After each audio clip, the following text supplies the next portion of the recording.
Français parlent aux Français.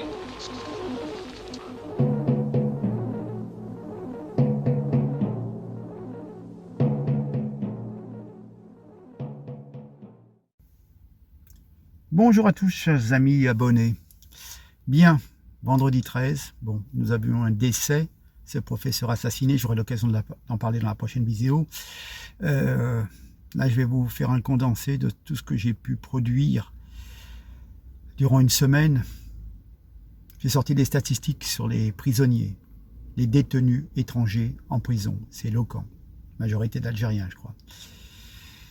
Et puis on va parler aussi de cet État voleur qui veut détourner l'argent, la cagnotte de la GIRC Arco pour compenser ce que lui ne sait pas gérer.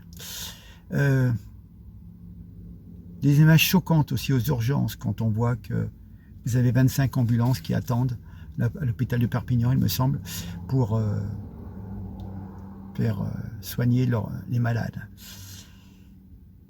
Une petite mention aussi pour une vidéo que j'ai faite sur la journée des aidants.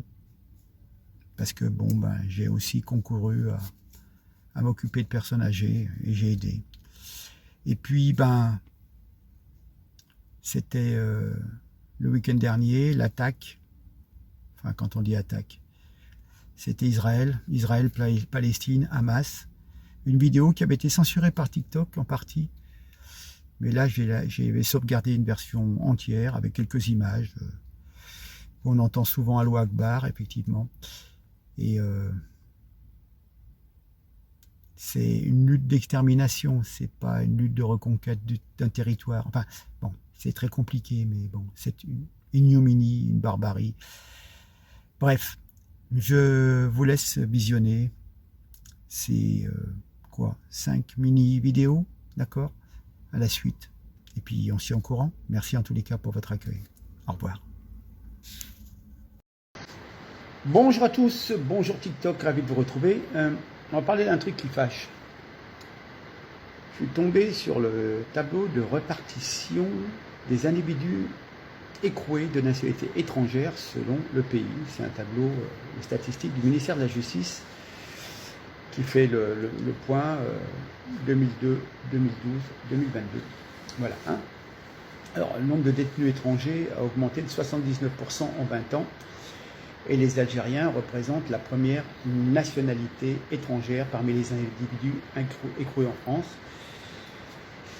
Les détenus algériens sont plus nombreux à eux seuls que les ressortissants de tous les pays de l'Union européenne réunis. Ce nombre a augmenté de 88% depuis 2002, en 20 ans. Les Marocains incarcérés, plus 36%, et les Tunisiens, plus 102%, et les autres pays d'Afrique, plus 106%. Voilà. Donc en 20 ans, on a doublé le nombre de prisonniers. Il faut bien voir, c'est que c'est un chiffre mini, ce sont les gens qui ne sont pas binationaux. Simplement, des gens qui sont uniquement algériens, uniquement marocains, alors qu'on sait qu'on a énormément de gens qui ont souvent une double nationalité. Et puis on a des tas de jeunes, notamment dans nos cités, qui sont français de papier, qui sont aussi en prison, mais qui comptent pour des vrais Français. Voilà. Alors, si vous voulez, en France, les statistiques ethniques sont inconstitutionnelles, mais pas celles concernant les nationalités. C'est une donnée administrative. Et donc qui confirme, et ça c'est pas pour discriminer, c'est simplement pour montrer pourquoi il peut avoir, je dirais pas un certain racisme, mais un certain problème, un certain ressenti vis-à-vis de certaines populations, car il y a un problème de comportement de certains immigrés qui ne veulent pas respecter la loi, qui veulent, voilà, parfois à cause de certaines convictions religieuses, parfois simplement comme ça, par refus de l'autorité, et des gens qui, quelque part dans le pays d'origine, seraient verrouillés, cadenassés. Je veux dire, au bout d'une infraction, 2 infractions, ils auraient fait un petit séjour en prison et ça les aurait calmés. Effectivement, en France, quand on vous agressez, vous êtes libéré, et votre jugement aura lieu dans 2 ans. Pendant ce temps, vous faites le caïd et vous dites ouais, moi les keufs, ils m'ont pris, je suis sorti, je les nique. Mais oui, oui, bien sûr, voilà. Voilà, après, c'est pas. Je vous l'ai déjà dit.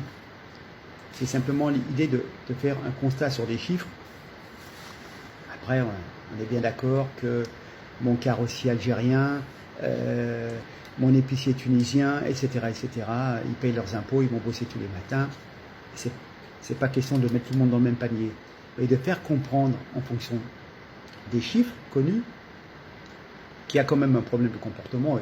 J'ai assez fréquenté des tas d'ouvriers, hein, de gens dans les usines, qui se plaignaient du comportement de la jeunesse, de gens, entre guillemets, de chez eux, mais élevés à la française, avec le laxisme français, qui faisait que, ben oui, ces jeunes-là faisaient des conneries et ça posait des problèmes. Voilà. Alors, on va regarder ce tableau, vous allez voir. Alors, ce tableau, je l'avais vu passer, j'ai eu du mal à le retrouver, puis j'ai retrouvé sur un forum dédié à l'Algérie, vous voyez, Algérie Forum, Algérie des aides. Et donc, on a le tableau officiel, répartition des individus écroués de nationalité étrangère, voilà. Et effectivement, ce que je vous disais, alors c'est pas évident parce que je peux trembler un peu. D'ailleurs, je vais vous le mettre et vous pourrez faire je vais le mettre à la fin de la vidéo et puis vous pourrez faire un arrêt sur image. Voilà. Et donc, vous voyez, Algérie, il y avait 2000 personnes en prison en 2002, ce qui représentait 19% de la population des étrangers. Ils étaient plus que 1700 en 2012 et ça bondit à 3870 personnes, soit 20% du total des prisonniers au 1er janvier 2022. On le voit ici. D'accord? Voilà. Bon. Et on voit effectivement les Tunisiens.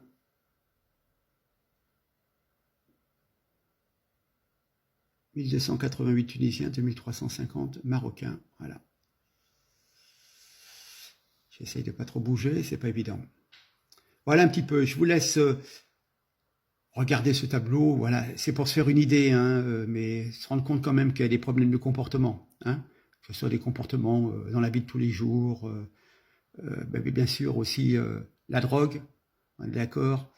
Les revendeurs de drogue, les points de deal, la délinquance routière aussi qui n'est pas évidente, les fameux refus d'obtempérer. Voilà, bien. Donc vous voyez une éducation qui fait que je refuse tout le temps de respecter la loi. Eh ben, on a souvent l'occasion de parler des refus d'obtempérer. Bon, de temps en temps, ils arrivent à en choper un. C'est quand même typique d'une certaine jeunesse de nos cités, il faut le dire, hein, franchement. Voilà, écoutez, je vous laisse, je vous rajoute ça, et puis c'est histoire que les gens se rendent compte. Hein. 10 000 étrangers dans nos prisons, sur un autre effectif, je crois à peu près 70 000 personnes. Mais on a déjà, qu'est-ce que j'ai dit 10 000 ? On a maintenant 18 000 étrangers, voilà, et donc on a déjà 3 870 Algériens.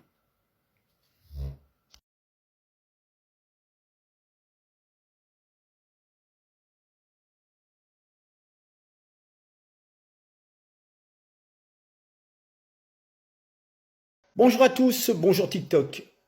On va parler du hold-up fait par le gouvernement. Comment dire, un hold-up programmé de ce gouvernement, un détournement de fonds des cotisations des salariés du privé. Je vous explique, donc l'État, pour augmenter les retraites de base, dites retraites sécu, régime général, CARSAT, voilà, va se servir dans la cagnotte qui devrait être utilisée pour augmenter le montant des retraites complémentaires Agirc-Arrco. Voilà. Alors je vous explique, à la différence du système de base, les caisses des régimes complémentaires sont pleines. Cette année, les excédents de Agirc-Arrco s'élèvent à 4 milliards d'euros et les réserves correspondent à peu près à 9 mois de retraite, c'est-à-dire 68 milliards d'euros. Des réserves que le gouvernement convoite. Olivier Dussopt, le ministre du Travail, ne se cache pas. Il a demandé aux partenaires sociaux de reverser une partie de ces excédents au régime général. Donc, Le gouvernement engage clairement un bras de fer avec les partenaires sociaux qui gèrent le régime de retraite complémentaire des salariés du privé. Il accroît la pression pour obtenir qu'il reverse une partie de ses excédents pour combler le déficit du régime général. Donc l'État ne sait pas gérer, et comme il ne sait pas gérer, il récupère des sous dans les caisses du privé qui, eux, savent gérer. Voilà, hein. Il est même prêt à prendre des dispositions dans le projet de loi financement de la sécurité sociale pour 2024, qu'on appelle PLFSS, pour faire une taxe, éventuellement, pour récupérer l'argent si Agirc Arrco ne veut pas lui donner quelques milliards. Voilà. Oui, tout à fait. Tout à fait. Les caisses des régimes complémentaires sont pleines et l'État veut récupérer une partie. Voilà, je vous laisse avec l'explication d'un économiste ce matin sur Europe 1 pour avoir plus d'informations encore, mais franchement, les incompétents sont au pouvoir et en plus, ils cherchent à piquer de l'argent. Ouais, bref, l'argent que nous recevons tous les mois avec nos retraites complémentaires. On regarde Europe 1. Bonjour Nicolas Bouzou. Bonjour Dimitri, bonjour Anissa, bonjour à tous. Bonjour Nicolas. Les syndicats ne décolèrent pas contre le gouvernement Nicolas Bouzou. À propos des caisses de retraite complémentaires Agirc Arrco, le gouvernement veut les ponctionner. Qu'est-ce qui se passe ? Alors laissez-moi déjà vous dire que je suis à 100% du côté des syndicats dans cette affaire. Je vous explique cette histoire parce qu'elle nous dit beaucoup de choses de la façon dont l'État infantilise, voire méprise les partenaires sociaux. Alors l'Agirc Arrco, c'est la caisse de retraite complémentaire des salariés du secteur privé, qui vient donc en plus du régime de base. C'est un régime paritaire, ça veut dire qu'il est géré par les syndicats salariés et par le MEDEF. Alors c'est énorme, il y a 26 millions de cotisants pour 13 millions de retraités. C'est un régime de retraite à points qui est plutôt bien géré depuis longtemps, géré avec prudence, ce qui montre d'ailleurs que les syndicats peuvent être tout à fait responsables. L'année dernière, il était excédentaire. Il a accumulé avec le temps des réserves de l'ordre de 70 milliards d'euros. Ça représente un petit peu plus de 9 mois de prestations retraite. C'est de la bonne gestion. Ces réserves, c'est une garantie pour le versement des retraites si jamais il y avait une crise économique par exemple. Et l'État voudrait donc piocher une partie de ses réserves. C'est exactement ça. L'un des États les plus impécunieux du monde veut récupérer entre 1 et 3 milliards d'euros par an pour financer sa propre réforme des retraites. Vous vous en souvenez, celle qui avait été si mal préparée, notamment la revalorisation des petites pensions. Alors, comment ça se passe concrètement ? Bien, le gouvernement dit aux partenaires sociaux qui sont en ce moment en pleine négociation pour leur accord cadre 2023-2026, le gouvernement leur dit « Donnez-nous de l'argent, sinon on vous met une taxe dans la loi de finances ». C'est du chantage, qui réussit au moins à mettre d'accord d'ailleurs la CGT et le MEDEF qui sont vent debout à juste raison. Alors, tout à l'heure, dans 1h, 8h10, Olivier Dussopt, ministre du Travail, sera l'invité d'Europe 1 et CNews. Il a expliqué finalement que cette ponction qu'il envisageait était tout à fait justifiée parce que les réformes successives entreprises par le gouvernement, notamment la dernière réforme des retraites, ça a profité à l'Agirc Arrco. Oui, d'accord, mais enfin c'est faux. Le régime était déjà bien géré et accumulait des réserves avant que le gouvernement soit même en place. C'est un régime qui s'est réformé de façon assez audacieuse. Mais deuxième chose, Dimitri, même si c'était vrai, ce n'est pas un argument. Enfin, je ne savais pas que dans une démocratie, quand un gouvernement faisait éventuellement une bonne réforme, il fallait lui rendre de l'argent en contrepartie. Non, la vérité, c'est que l'État, qui ne cesse d'en appeler au dialogue social, notamment sur la question des retraites, en réalité méprise les partenaires sociaux. L'État est financièrement aux abois et sur ce dossier, il est particulièrement hypocrite et malhonnête. Signature Europe 1, Nicolas Bouzou. Merci beaucoup Nicolas. À demain. Jusqu'où peut... Bonjour à tous, bonjour TikTok. On va parler de la santé de l'hôpital, des urgences. Je vous rappelle un tout petit point de détail concernant la sécurité sociale. Je vous avais expliqué il y a une quinzaine de jours, dans une vidéo, que dans son immense générosité, pour une paire de lunettes à presque 1000 euros, l'État me remboursait 3 centimes pour la monture, 3 centimes pour un verre et 3 centimes pour l'autre, soit 9 centimes, pour un montant qui atteignait presque les 1000 euros. C'est une chose. C'est juste un petit rappel, mais on apprend que depuis le 1er octobre, la sécurité sociale rembourse beaucoup moins les soins dentaires et donc 2,5 millions de Français à faible pouvoir d'achat risquent de renoncer à se soigner les dents, les caries, les couronnes, etc., etc.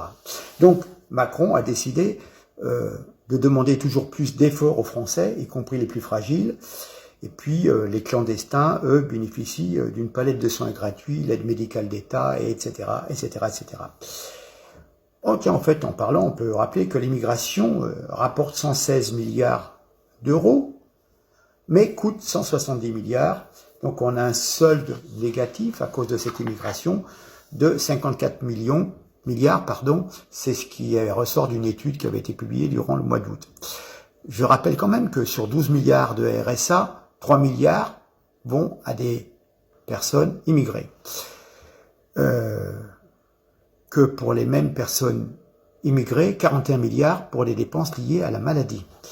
Et que 25 milliards pour les pensions de retraite. Alors, il faut être très très correct dans ce cas-là. C'est effectivement, il y a des gens qui ont cotisé pendant des années, qui ont droit à cette retraite.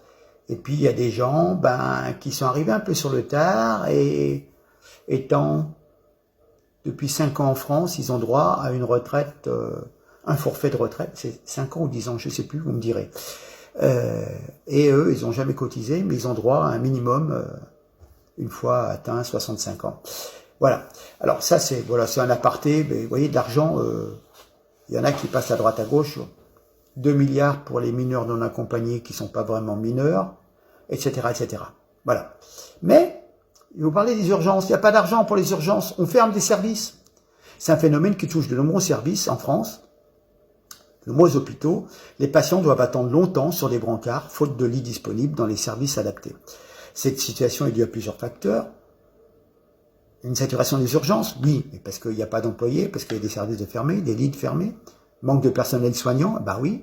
Fermeture de lits d'hospitalisation, bah oui. Et puis, désertification médicale, car il y a de moins en moins de médecins en libéral qui peuvent assurer un suivi des gens, et les gens, n'ayant plus de médecins, le médecin étant à la retraite, ils vont aux urgences et ça encombre encore plus parfois pour des choses vraiment bénignes. Hein. Voilà. Puis on vous dira aussi que c'est à cause de la crise sanitaire liée au Covid, mais ça, les problèmes existaient déjà avant le Covid. Donc, les conséquences sont graves pour les patients et qui peuvent souffrir d'une dégradation de leur état de santé, d'un risque d'infection nosocomiale, d'une perte d'autonomie ou même d'un décès inattendu. Il me semble avoir lu le cas d'une petite fillette, comme un service d'urgence avait été fermé, c'était, il me semble, en Bretagne ou Vendée. Et la petite fille de 6 mois, la fille d'un gendarme, est décédée car elle n'a pas été prise en charge à temps. Voilà. Hein. On compte à peu près à 2000 personnes décédées, faute d'avoir un service d'urgence à proximité. Voilà. Hein. Donc les urgentistes, les pompiers dénoncent cette situation inacceptable et demandent des moyens supplémentaires pour assurer une prise en charge de qualité et puis dans la sécurité pour les patients. Voilà. Et donc, je vais vous présenter des images relativement choquantes qui ont été diffusées sur les réseaux sociaux, qui montrent des files de brancards devant les urgences de l'hôpital de Perpignan. Et c'était le 30 septembre 2023. Alors on a dit que c'était un jour exceptionnel, qu'il y avait un afflux, lui aussi exceptionnel de patients, mais bon, on le sait très bien qu'il y a de plus en plus de problèmes et que,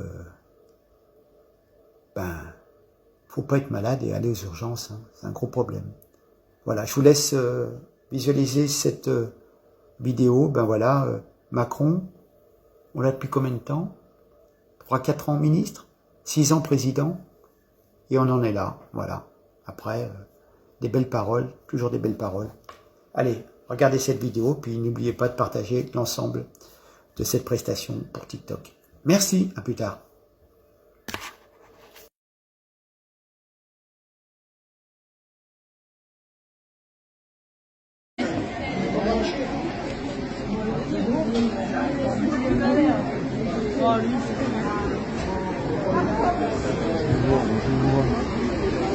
Là, tu vois, le premier. Voilà, on est là. Et quand il n'y en a plus, il y en a encore. Voilà. Bonjour à tous. Bonjour TikTok. Nous sommes lundi 9 octobre. De graves événements ont eu lieu ce week-end. Sauvagerie, barbarie. On n'en sortira pas. On n'en sortira pas, malheureusement. Je vous laisse regarder. Je vous mets quelques secondes. Le Hamas qui envoie 150 roquettes. C'est comme ça que ça a commencé. qui partent de Gaza. Et puis regardez comment on rentre. Quand on vous dit Gaza, c'est une prison à ciel ouvert, peut-être, mais enfin bon, c'est juste avec des fils de fer, barrières, un coup de tractopelle, et hop, c'est pas gardé, c'est pas surveillé. C'est assez surprenant même. Regardez. Allahu Akbar, Allahu Akbar, Allahu Akbar.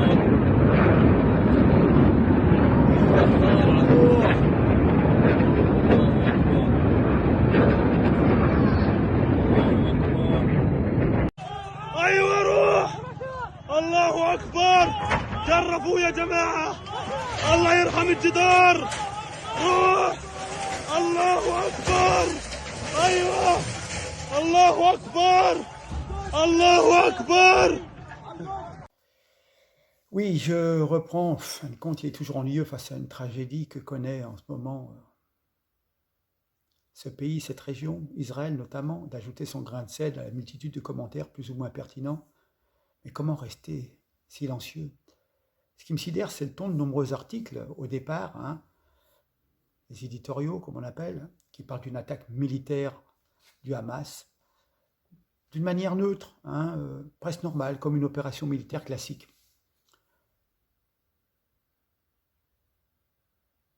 Et puis on vous compare ça à la guerre du Kippour, cette attaque d'Israël par les armées arabes en octobre 73, un demi-siècle déjà en passé. Je me souviens, j'étais tout enfant et j'entends dans les radios lorsque je circulais dans mon quartier de la Guillotière, place du Pont, tristement célèbre, où il y avait une forte population immigrée. J'entendais dans les boutiques les radios qui commentaient les batailles qu'il y avait à l'époque. Mais là, c'est toute autre chose quand même. Hein. C'est une opération. C'est même pas une opération militaire. C'est une lâche agression barbare, terroriste, où on rentre dans les maisons pour massacrer des femmes et des enfants à la mitrailleuse, s'emparer d'otages. Je crois qu'il y aura une centaine d'otages. Les civils sont massacrés, anéantis. Les scènes qu'on peut voir, j'en ai vu, ressemblent bien davantage aux massacres terroristes commis par des islamistes, genre la Fermera, Charlie Hebdo, le magasin cachère de la porte de Versailles, le Bataclan, Nice. C'est un petit peu ce sentiment. Le point commun, c'est qu'on s'en prend volontairement à des civils, des armées, pour répandre le sang, la peur, la terreur. On ne peut qu'exprimer une certaine solidarité, dans un premier temps avec Israël et les familles des victimes de cette théorie. Cette théorie n'a aucune excuse, aucune circonstance atténuante. Cette opération du Hamas était une attaque rapide. Ils sont rentrés dans les kibboutz, dans les petites maisons, ils ont littéralement massacré tout ce qui s'y trouvait. Ils font aucune distinction entre Israéliens, pas Israéliens, Juifs, pas Juifs. Ils assassinent. Voilà. Leur vie, leur existence est basée sur la destruction du peuple juif et notamment d'Israël. On va regarder encore quelques images que j'ai trouvées les moins cruelles.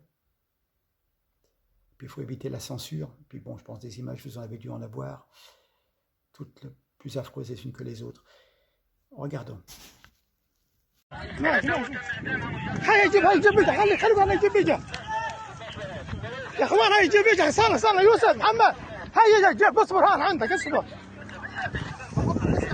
فيش راحت السايب وراح لا لا ما تخليش معي لا ما تخليش معي شمال لا ما تخليش معي امان اصبر محمد هاي جيب لف الجيب. Oui, alors évidemment, il y a eu des enlèvements, des gamins enlevés, des fillettes violées, prises en otage, des horreurs. On voit des tas de vidéos avec des voitures au bord de la route où vous circulez tranquillement, on mitraille votre véhicule, vous êtes blessé, vous vous arrêtez, et vous avez des gens qui vous sortent des voitures, qui vous massacrent, qui vous égorgent, etc., etc., etc.